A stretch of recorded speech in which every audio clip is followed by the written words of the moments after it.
السلام عليكم، اهلا بيكم وفيديو جديد. مفيش خروجه بنخرجها غير لما الولاد يبقوا عايزين يطلبوا فيها شاورما من بره. بصراحه جربناها من اكتر من مكان وكل مره احس انها مليانه دهون بكميه كبيره جدا، مغطيه حتى على طعم اللحمه. قلت طب وعلى ايه، دي هي عمايلها في البيت مش متكلفه حاجه يعني كتير زي ما هنشتريها من بره. فيلا نسمي الله ونصلي ونسلم على سيدنا محمد وندخل على طول في مقاديرنا. بس ما تنسوش تعملوا لايك وشير الفيديو لو عجبكم واشتراك في القناه لو لسه ما اشتركتوش. عندي انا جبت نص كيلو من البفتيك، من اي سوبر ماركت بقى. انت بتقولي لقسم الجزارة ان انت عايزة لحمة ستيك، وعادة دي بتبقى من قطعية اسمها الريب اي، وبتبقى سهلة وناعمة قوي في انها تستوي.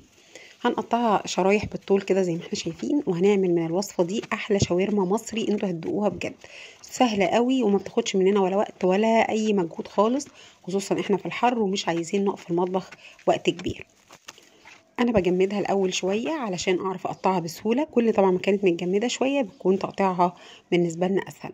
عندنا بقى مجموعه من البهارات هقول لكم عليها. هي نص معلقه صغيره من البابريكا، فلفل اسود، جنزبيل، وربع معلقه صغيره من القرفه، وتوم باودر، وجوز الطيب، وشويه من الحبهان المطحون.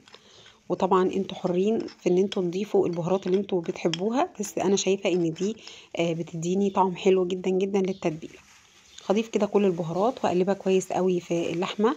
وبعد كده هبدا اجيب بقى المكون اللي قلت لكم عليه في الفيديو اللي فات بتاع كفته الفراخ، بتاع عصير البصل بالفلفل الملون اللي احنا عصرناه وخدنا التفل بتاعه لوصفه الكفته. وده العصير بتاعه هنضيفه كده على التتبيله دي، هيديها طعم حلو جدا جدا. واضيف عليهم معلقتين من الخل، وده مهم جدا جدا عشان يساعد في تسويه اللحمه. وكمان هضيف عليهم حوالي نص كوبايه من الزبادي او نص كوبايه من اللبن الرايب. ده بيساعد على ان انسجه اللحمه تستوي كمان وهي بتتبل، فتبقى سهله معانا وتستوي بسرعه جدا لما نيجي نسويها على النار. خلاص كده ظبطنا التتبيله، بقي بس مكون واحد هنضيفه عليها وده مهم واساسي، وهما معلقتين من الزيت علشان يخلي اللحمه تبقى طريه وجوسي معانا لما نسويها. خلاص هنقلب كده كل الحاجات دي مع بعض وبعدين هناخدها ندخلها التلاجة. التركة المهمة هنا بقى يا جماعة اننا كل ما قعدناها في التلاجة فترة كبيرة كل ما ده كان كويس جدا، وهيساعد جدا في انها تستوي معانا على النار بمنتهى السهولة، متاخدش معانا وقت وما تطلعش بتشد كمان بعد التسوية. نجيب بقى طاسة تكون بتستحمل الحرارة طبعا، زي مثلا الطاسة اللي بتبقى مصنوعة من الحديد الزهر. هنضيف فيها كده معلقتين من الزيت، مش محتاجين برضو دهون كتير لان كده كده قطعية اللحمة بتاعتنا الستيك بيبقى فيه بعض قطع الدهون، ودي حلوة جدا عشان تخليه يبقى جوسي كده ولذيذ لما يستوي. بنزل باللحمة مش مرة واحدة، يعني بحط شوية واستنى دقيقتين كده ياخدوا الصدمة بتاعتهم وبعدين ارجع اضيف كمية كمان. والمهم طبعا زي ما بنقول ان الطاسة تكون سخنة قوي، وكمان الزيت اللي حطيناه فيها يكون سخن كويس جدا. عايزه اقول لكم انا استخدمت هنا نص كيلو من اللحمه الستيك، لكن انتوا تقدروا تستخدموا طبعا كميه اكبر او اقل. انا بس عندي 3 افراد بس اللي بياكلوا اللحمه، فعملت الكميه دي على قدهم، وكمان الكميه دي تكفي لحد 4 افراد. فالوجبه اقتصاديه ومغذيه ومشبعه، وتعتبر هيلثي جدا لان هي ما فيهاش كميه دهون كبيره ولا حاجه، يكاد يكون ما فيهاش دهون غير معلقتين الزيت اللي احنا حطيناهم واحنا بنسويها. خلاص كده لما تدخل في نص التسوية هبدأ اجيب بقى بصل ابيض، اقطعه زي ما احنا شايفين كده ريش، وهبدأ اضيفه او اي تقطيع، بس التقطيع دي بتبقى حلوة قوي وطعمها بيبقى جميل كمان جوه اللحمة.